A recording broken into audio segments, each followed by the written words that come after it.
ഞാൻ ഇന്നലെ ഒരു കുറച്ച് ഉള്ളിലേക്കുള്ള ഒരു സ്ഥലത്താണ് പോയത്. എനിക്ക് ഇന്നലെ ഭയങ്കര ഷോക്കിംഗ് ആയി പോയ ഒരു ഇൻസിഡൻറ്റാ. ഞാൻ ഒരു പലചരക്ക് കട, സാധാ പലചരക്ക് കടയിൽ ചെന്നിട്ട് ഞാൻ വിസ്പർ ചോദിച്ചപ്പോൾ ആ ചേട്ടൻ തല കുനിച്ച് ഇങ്ങനെ നിൽക്കാം. തൊട്ടപ്പുറം കടയിൽ സാധനം വാങ്ങാൻ നിന്ന ചേച്ചി എന്നോട് പറയാം, അവിടെ ഒരു കടയുണ്ട്, അവിടെ പോയി ചോദിച്ചോ. അപ്പം ഞാൻ അത് ഭയങ്കര ഷോക്കായി പോയി. മീതി ഞാൻ കൊച്ചിയിലായതുകൊണ്ടാണോ എന്ന് എനിക്കറിയത്തില്ല. ഞാൻ ആ ഒരു ചെറിയ അപ്പം ഞാനാണെങ്കിൽ ഞാൻ വേറൊന്നുമല്ല ചോദിച്ചത്, വിസ്പറാണല്ലോ ചോദിച്ചത്. ഈ ഒരു ചെറിയ കാര്യത്തിന് ഇത്രത്തോളം അറപ്പും വെറുപ്പും കാണിച്ചപ്പോൾ നമ്മളുടെ കംപ്ലീറ്റ്ലി ഡെവലപ്ഡ് ആയിട്ടുള്ള ഒരു സ്പേസ് അല്ല, പതുക്കെ അതിലേക്ക് വരുന്നതേ ഉള്ളൂ. നമ്മൾ വളരുന്ന സാഹചര്യത്തിൽ നിന്നാണ് നമ്മൾ കുറേ കാര്യങ്ങൾ മനസ്സിലാക്കുന്നത്. ഇപ്പം ഞാനും എൻ്റെ അമ്മയൊക്കെ എപ്പോഴും വഴക്കുണ്ടാക്കും. ഞാൻ എപ്പോഴും പറഞ്ഞത്, നിങ്ങൾ വളരുന്ന ഒരു സാഹചര്യത്തിലല്ല നമ്മൾ വളരുന്നത്. നമ്മൾ കോഴിക്കോട് ഒരു ഉൾഗ്രാമത്തിൽ പോയി നമ്മൾ ചോദിച്ചു ഇന്ന് അതിന് മാറ്റം ഉണ്ടാവണമെന്ന് പറഞ്ഞു കഴിഞ്ഞാൽ ചിലപ്പോൾ Kozhikode Indian institute of management ജംഗ്ഷനിൽ ഞാൻ വരുന്നത് കണ്ണൂരിൽ നിന്നാണ്. എൻ്റെ തൊട്ടപ്പുറത്തുള്ള ഒരു ജംഗ്ഷനാണ് ധർമ്മശാലയിലാണ് നമ്മുടെ അവിടുത്തെ ഫാഷൻ ഇൻസ്റ്റിറ്റ്യൂട്ട് ഉള്ളത്. അവിടെ ആദ്യം ആൾക്കാർ പറയുന്ന പോലെ മോഡേൺ ഡ്രസ്സൊക്കെ ഇട്ട് പിള്ളേർക്ക് വരുമ്പോൾ എല്ലാവർക്കും ഭയങ്കര പ്രശ്നമായിരുന്നു. കാരണം ആർക്കും മനസ്സിലാവുന്നില്ല ഇത്രയും, അതായത് ഷോർട്സ് ധരിച്ചു വരുന്ന പെൺകുട്ടികൾ അല്ലെങ്കിൽ സ്ലീവ്ലെസ് ഇട്ട് വരുന്ന ആൾക്കാരെന്നൊക്കെ പറഞ്ഞ് എൻ്റെ നാട്ടിൽ സ്ലീവ്ലെസ് ഇടുന്നൊക്കെ തന്നെ വലിയ പ്രശ്നമായിരുന്നു ആ സമയത്തൊക്കെ. ഇപ്പോൾ അവരതിൽ യൂസ്ഡായി. അവിടെ അങ്ങനെ ഒരു ഇൻസ്റ്റിറ്റ്യൂട്ട് വന്നതുകൊണ്ട് അവർക്കിപ്പോൾ ആ നാട്ടിലുള്ളവർക്ക് അത് യൂസ്ഡാണ് കുറച്ചും കൂടി. സോ എപ്പോഴൊക്കെ നമുക്ക് സംസാരിക്കാൻ സമയമുണ്ടോ അപ്പോഴൊക്കെ നമ്മൾ സംസാരിച്ചുകൊണ്ടേ ഇരുന്ന് കഴിഞ്ഞാൽ അതിന് മാറ്റം ഉണ്ടാവും എന്നുള്ളതേ ഉള്ളൂ. Hello, hi, welcome to Ginger Media. So ഇന്ന് അനന്തൻ കാടിന്റെ വിശേഷങ്ങളുമായിട്ട് we have Nikhila, Vimal, Dev Mohan and Chandy B. Chandy B എന്നല്ലേ വിളിക്കുക എല്ലാവരും? ഫ്രണ്ട്സ് ബി എന്നാണ് വിളിക്കുക. അങ്ങനെ വന്നു പോയി എല്ലാവരും കേട്ട്. ഓക്കെ, സോ അനന്തൻകാട് എന്താണ് സംഭവം? ഫുൾ ഒരു മാസ് ഇടി വെടി എല്ലാം കാണുന്നുണ്ട്. എന്താ സംഭവം ശരിക്കും? അനന്തൻകാട് ഒരു സോഷ്യോ പൊളിറ്റിക്കൽ ഡ്രാമയാണ്. തിരുവനന്തപുരത്താണ് അത് സെറ്റ് ചെയ്തിരിക്കുന്നത്. അപ്പോൾ ഒരു ഈ ലേറ്റ് 80s തുടങ്ങുന്ന ഒരു കഥയാണ്. അപ്പോൾ ഒരു പീരിയഡ് സെറ്റിംഗ് ആണ് സിനിമയ്ക്കുള്ളത്. ആ സമയത്ത് നടന്നുകൊണ്ടിരുന്ന കുറച്ച് ഇമ്പോർട്ടൻറ്റ് പൊളിറ്റിക്കൽ മൂവ്മെന്റ്സും സാധാരണക്കാരുടെ ലൈഫും എല്ലാം കൂടെ കാണിക്കുന്ന ഒരു സിനിമയാണ്. അപ്പോൾ എല്ലാവർക്കും അറിയുന്ന പോലെ മുരളിച്ചേട്ടനാണ് അതിന്റെ സ്ക്രിപ്റ്റ് ചെയ്തിരിക്കുന്നത്. മുരളിച്ചേട്ടനും കൃഷ്ണകുമാരേട്ടനും കൊളാബറേറ്റ് ചെയ്യുന്ന രണ്ടാമത്തെ പ്രോജക്റ്റാണ് ടിയാൻ കഴിഞ്ഞു. സോ എങ്ങനെയുണ്ടായിരുന്നു ടോട്ടൽ അനന്തൻകാടിന്റെ ഒരു സെറ്റും ഇതും? എനിക്ക് തോന്നുന്നു ലോങ് ബാക്ക് ഷൂട്ട് ചെയ്താണോ നമ്മള്? ലോങ് ബാക്ക് അല്ല, കുറച്ച് സമയമായിട്ടുണ്ട്. പക്ഷെ നമ്പർ ഓഫ് ഷൂട്ടിംഗ് ഡേയ്സ് നമുക്ക് അത്യാവശ്യം ഉണ്ടായിരുന്നു. കാരണം ഇത്രയും വലിയൊരു ക്യാൻവാസ് ആണെന്ന് പറഞ്ഞല്ലോ. അപ്പോ പല ഡിഫറെന്റ് ലൊക്കേഷൻസ് ഉണ്ടായിരുന്നു. അപ്പോ ഒരു ടൈം ടേക്കിംഗ് ഷൂട്ട് പ്രോസസ് ആയിരുന്നു. അതിന്റെ ഒരു ഡിലേ ഓഫ് കോഴ്സ് ഉണ്ടായിരുന്നു. പിന്നെ ഇത് ട്രിവാൻഡ്രത്ത് ബേസ് ചെയ്യുന്ന ഒരു കഥയാണ്. ശാന്തി നേരത്തെ പറഞ്ഞ പോലെ ഒരു ലേറ്റ് 80s നടക്കുന്ന ഒരു പീരീഡ് ഡ്രാമയാണ്. ഓക്കെ, ഞാൻ നിഖിലയാണ് ഇന്റർവ്യൂ ആണെന്ന് കേട്ടപ്പോഴേ എനിക്ക് നിഖില എന്ന് പറയുമ്പോൾ ഏറ്റവും ആദ്യം വരുന്നത് കബനിയ. എനിക്ക് എന്താണെന്നറിയില്ല, എനിക്ക് ഇന്നും നിഖിലയാണ് വരണേന്ന് ഇവിടെ എൻ്റെ നേരെ പോണേ ആ തിരുവനന്തപുരം സ്ലാങ് ആണ്. എൻ്റെ മീൻസ് ഞാനത് ടി വിയിലാണ് കാണുന്നത്. 2015 ആ 16 സമയത്തല്ലേ. സ്റ്റിൽ ഞാൻ വെറുതെ തള്ളി പറക്കണല്ലേ വന്നിരുത്തിയിട്ട് എനിക്കിപ്പോഴും ആ ഒരു ഡയലോഗും സ്ലാങ്ങും ഒക്കെ എനിക്ക് നിഖിലയുടെ ഓർമ്മയുണ്ട്. One of my favourites. ബാക്കി സിനിമ കണ്ടിട്ടില്ലെന്നോ ഇഷ്ടമില്ലെന്നോ അല്ല, ദാറ്റ്സ് എ ഫേവറേറ്റ് കേട്ടോ. അപ്പോൾ ആ ഒരു സമയത്ത് മേ ബി ഫസ്റ്റ് മൂവിയാണ് അതർ ദാൻ ചൈൽഡ് ആർട്ടിസ്റ്റ്. അപ്പോൾ ശരിക്കും ഈ നമ്മൾ ടൈപ്പ് കാസ്റ്റ് ചെയ്യപ്പെടുന്ന സമയം, അതായത് ഈ ഭാഗത്തു നിന്നാണോ ആ കുട്ടി ഈ ഭാഷ പറയുന്ന ഒരു കുട്ടിയെ വേണം. ഇന്ന് നമുക്ക് കാസ്റ്റിംഗ് കോൾ ചെയ്യാൻ നേരത്ത് കണ്ണൂർ ഭാഷ പറയുന്ന കുട്ടി ഉണ്ടോ അല്ലെങ്കിൽ കോഴിക്കോട് ഭാഷ പറയുന്നു. പക്ഷെ നേരെ തിരിച്ച് ഇപ്പം ഞാൻ ഈ സെഗ്മെന്റ്സ് ഒക്കെ കാണുമല്ലോ ഇന്റർവ്യൂസിനകത്ത്, പോണേക്ക് വന്നിട്ട് നേരെ ഈ തിരുവനന്തപുരം സ്ലാങ് ചെയ്യുന്ന കാണുമ്പോൾ എനിക്ക് ശരിക്കും ഭയങ്കര ഒരു അത്ഭുതമാണ് കേട്ടോ. ഞാനത് കാരണം ഒന്ന് ജസ്റ്റ് മെൻഷൻ ചെയ്തു എന്നേ ഉള്ളൂ. സോ ഹൗ വാസ് ഇറ്റ് ഈ ഒരു മൂവിയുടെ? ഇതിൽ എനിക്ക് അത്രയും കബനി കാർത്തിക പറഞ്ഞത്രയും ട്രിവാൻഡ്രം സ്ലാങ് പറയാനുണ്ടായിരുന്നില്ല.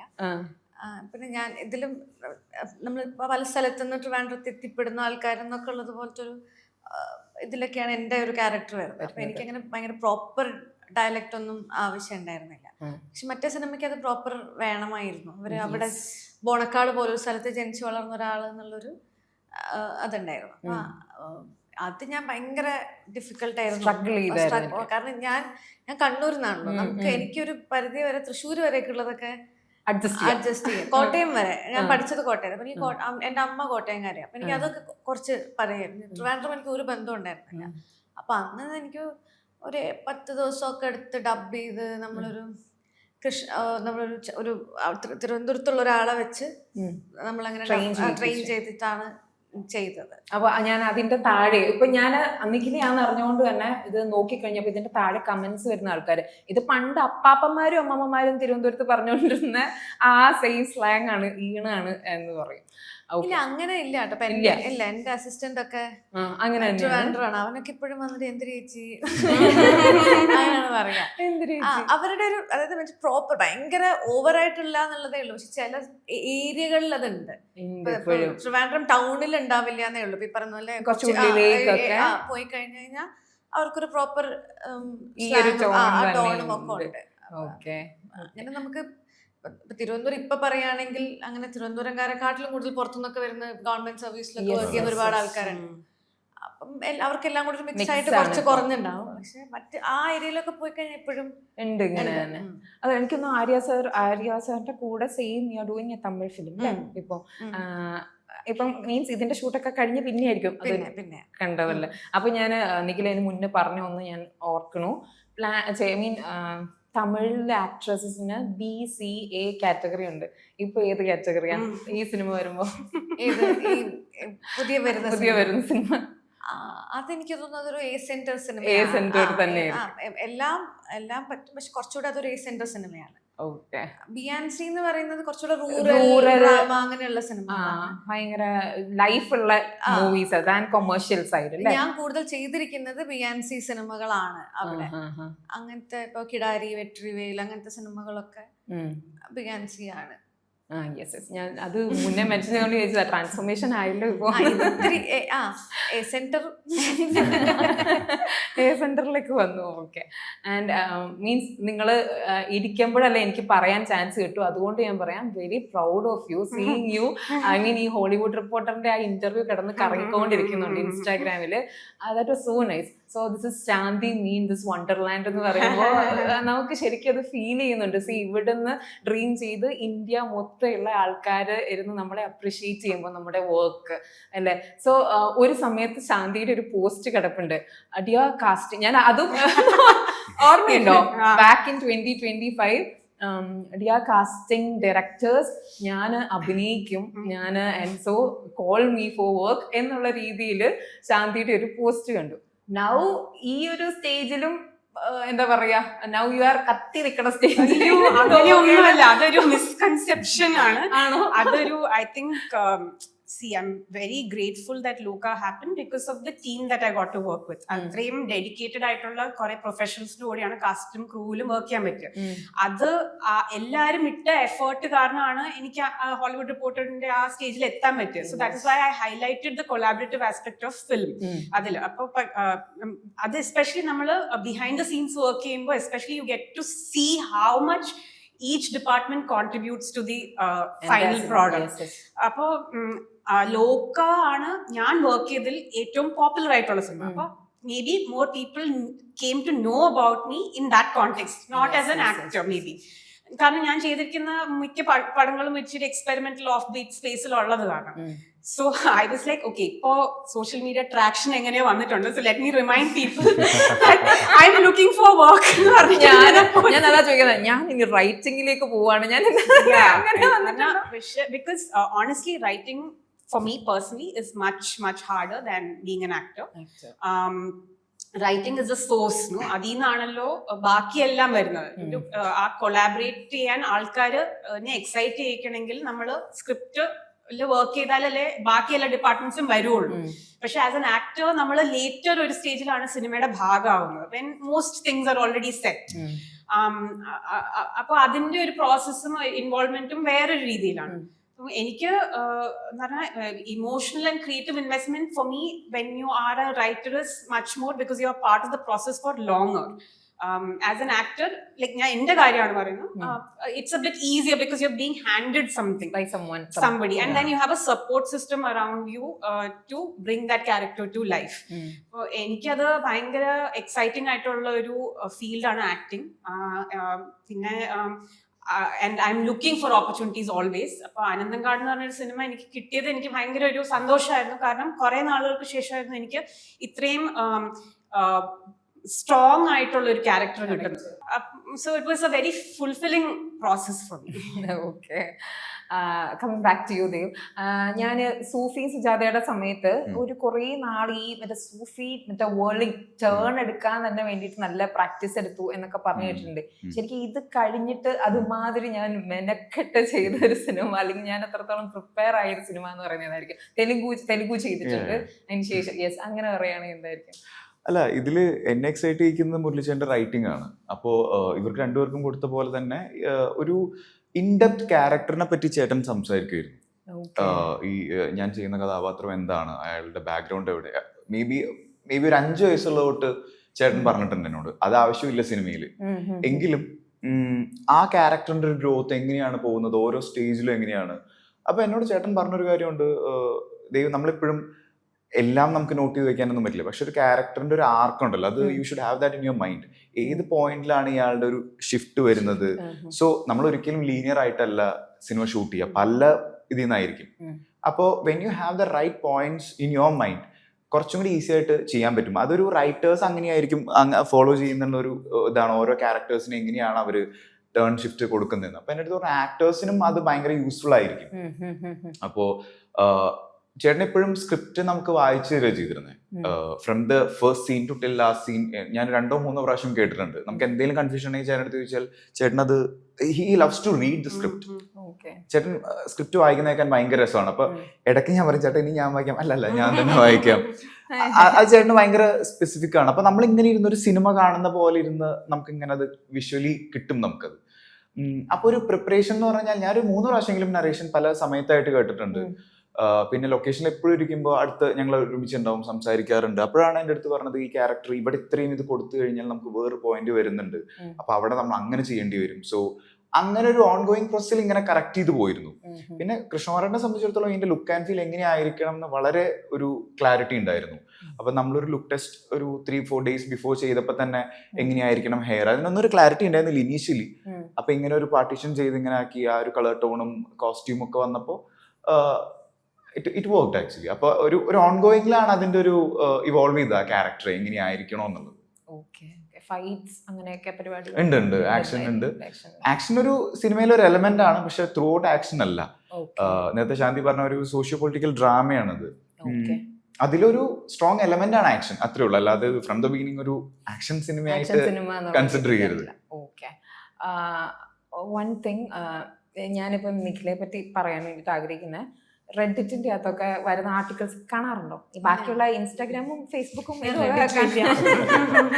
ഇല്ല, അത് ഇവിടെ ഉള്ളത് പോരാഞ്ഞിട്ട്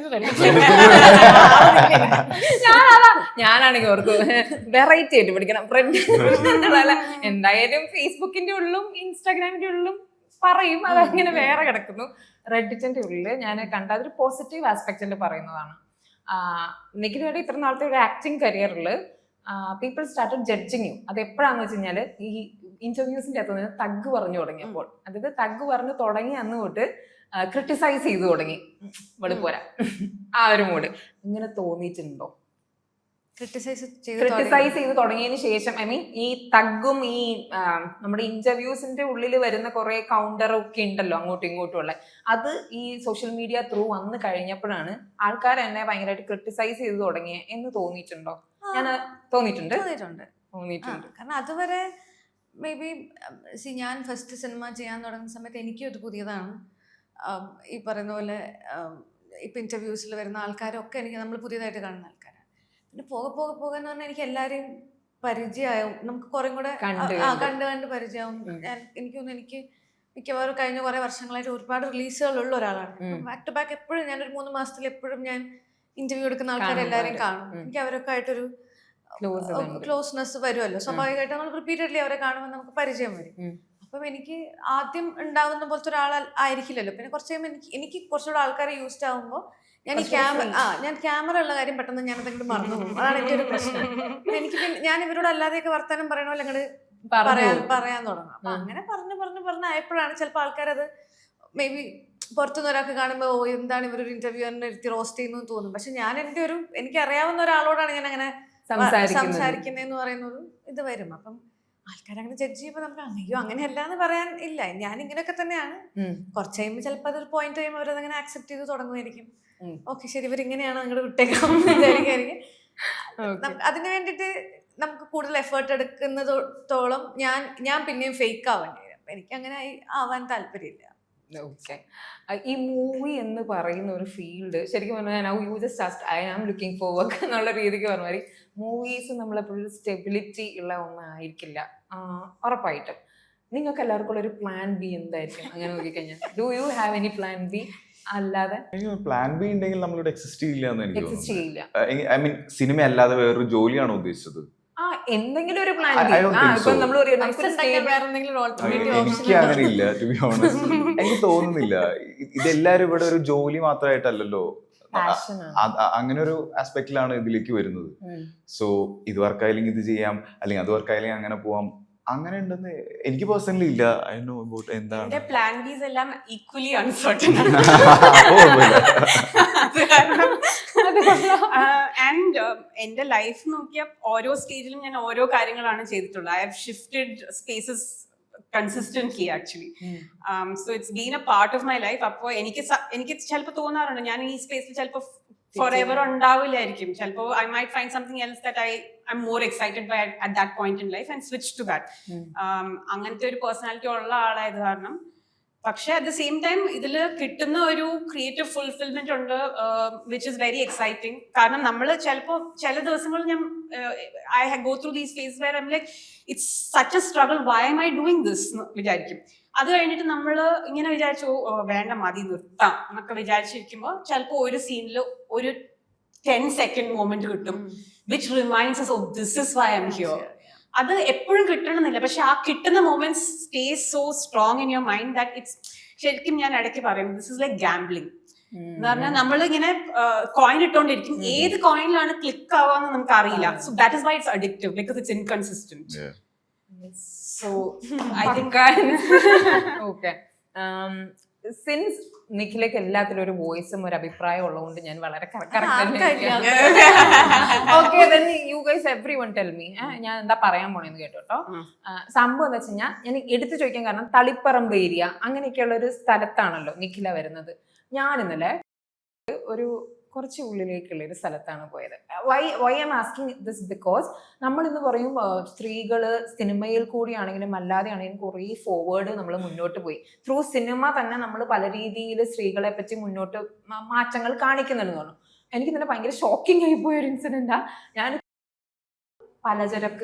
സാധാ പലചരക്ക് കടയിൽ ചെന്നിട്ട് ഞാൻ വിസ്പർ ചോദിച്ചപ്പോൾ ആ ചേട്ടൻ തല കുനിച്ചിങ്ങനെ നിൽക്കാം.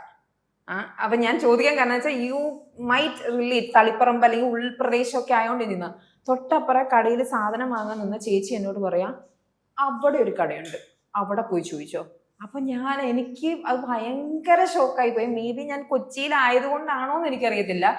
ഞാൻ ആ ഒരു ചെറിയ അപ്പം ഞാനാണെങ്കിൽ ഞാൻ വേറെ ഒന്നുമല്ലോ ചോദിച്ചത്, വിസ്പറാണല്ലോ ചോദിച്ചത് എന്ന് വിചാരിച്ചു. അപ്പം നമ്മൾ പലരെയും കാണുന്നുണ്ടാവും, പല ടൈപ്പ് ഓഫ് ആൾക്കാരെ ഉണ്ടാവും.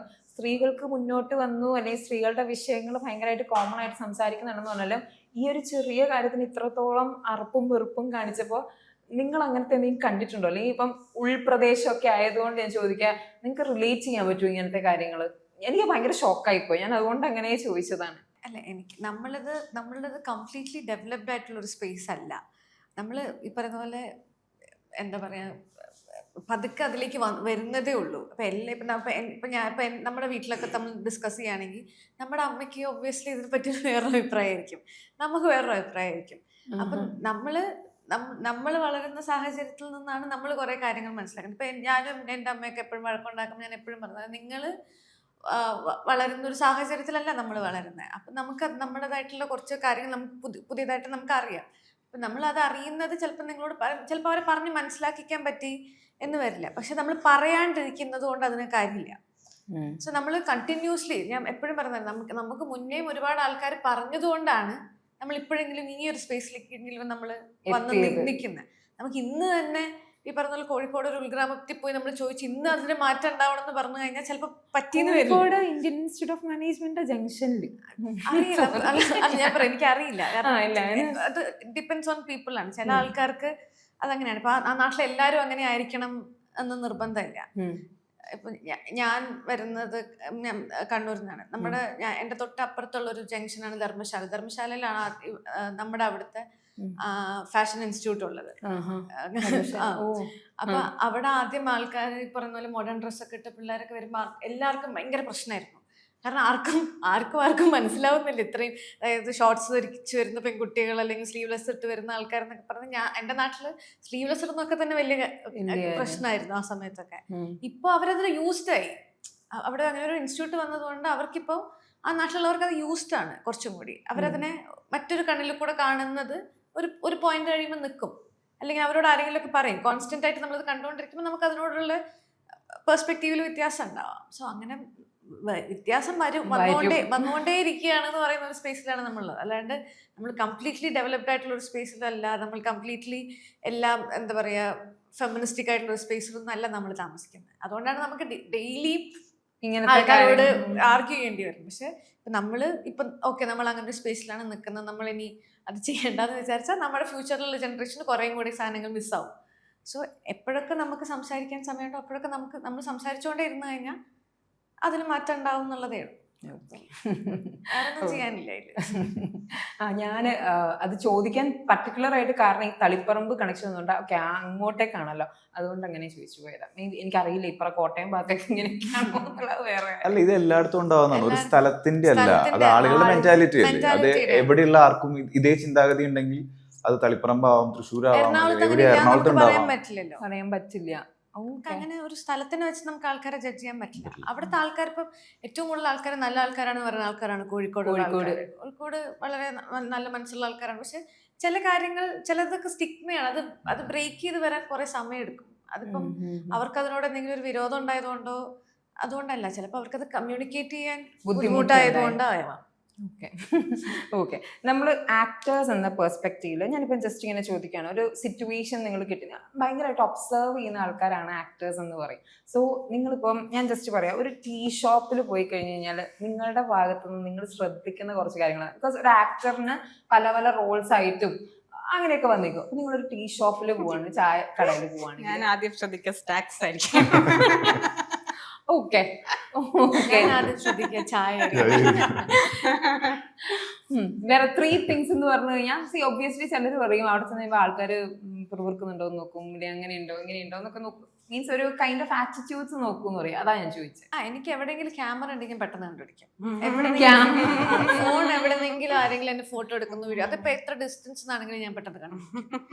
പാപ്പറാസീസ് എന്നല്ല, ചില ആൾക്കാർക്ക് ഉണ്ടാവുമല്ലോ, കണ്ടു കഴിയുമ്പോൾ ഒരു വീഡിയോ എടുത്തേക്കാം, ഒരു ഫോട്ടോ എടുത്തേക്കാൻ തോന്നിയിട്ട് ചിലരിങ്ങനെ എവിടെന്നെങ്കിലും ഒക്കെ എടുക്കുകയാണെങ്കിൽ ഞാൻ കണ്ടുപിടിക്കും. ഞാനിങ്ങനെ പതുക്കെ തിരിയൊക്കെ ഒന്നും പറയാനൊന്നും പോയി. ചിലടത്ത് എടുക്കരുത് എന്ന് പറയും. ഓക്കെ, കാരണം നമ്മൾ നിൽക്കുന്ന സ്പേസും എന്താന്ന് അവർ മനസ്സിലാക്കണല്ലോ. അപ്പൊ ചിലടത്ത് എടുക്കരുത് എന്ന് പറയും. അല്ലെങ്കിൽ നമ്മൾ ഒരിക്കലും ഒരു സ്ഥലത്ത് പോയിട്ട് ഇന്ന് ഞാൻ ചായക്കടയിൽ പോയിട്ട് അവിടെ ഒരാൾ ഒബ്സർവ് ചെയ്യാൻ പോകണമെന്നുള്ള ആറ്റിറ്റ്യൂഡിൽ ഒരിക്കലും പോവില്ല. നമ്മൾ അവിടെ പോകുമ്പോൾ ഒരാളുടെ എന്തെങ്കിലും ഒരു കാര്യത്തിൽ ഒരു പെക്യുലാരിറ്റി കാണുകയാണെങ്കിൽ നമ്മളത് ഒബ്സർവ് ചെയ്യായിരിക്കും. എനിക്ക് ചായ അടിക്കുന്നത് കാണാൻ ഭയങ്കര നമ്മൾ അതുകൊണ്ട് സമോർച്ചയുള്ള സ്ഥലത്ത് പോകും, നമുക്ക് ആ ഒരു പ്രോസസ് കാണാൻ ഇഷ്ടമാണ്. അപ്പൊ അവരെ നമ്മൾ ഒബ്സർവ് ചെയ്യും. അല്ലാതെ അവിടെ 10 പേരുണ്ടെങ്കിൽ 10 പേരെയും ഒബ്സർവ് ചെയ്യാൻ പറ്റില്ല. നമുക്ക് അവിടെ പിക്ക് ചെയ്യുന്ന ഒരാളുണ്ടായിരിക്കും. അത് ശാന്തി പിക്ക് ചെയ്യുന്ന ആളായിരിക്കില്ല, ഞാൻ നിഖില പിക്ക് ചെയ്യുന്നത്. അപ്പൊ അവരെ നമ്മൾ ഒബ്സർവ് ചെയ്യും. അത് ഇമ്മീഡിയറ്റ്ലി ഒരിക്കലും നമുക്ക് പോയിട്ട് ചെയ്തു നോക്കാനല്ല, അത് എവിടെയെങ്കിലും ഉണ്ടാവും. നാളെ എപ്പോഴെങ്കിലും ഒരു കാര്യം ചെയ്യുമ്പോൾ അത് കണക്ട് ചെയ്യാൻ പറ്റിയാ നല്ലത്. പക്ഷെ അതിലുപരി എനിക്ക് തോന്നി നമ്മളെയാണ് ആദ്യം കുറച്ചുകൂടെ ബെറ്റർ ആയിട്ട് ഒബ്സർവ് ചെയ്യേണ്ടത്.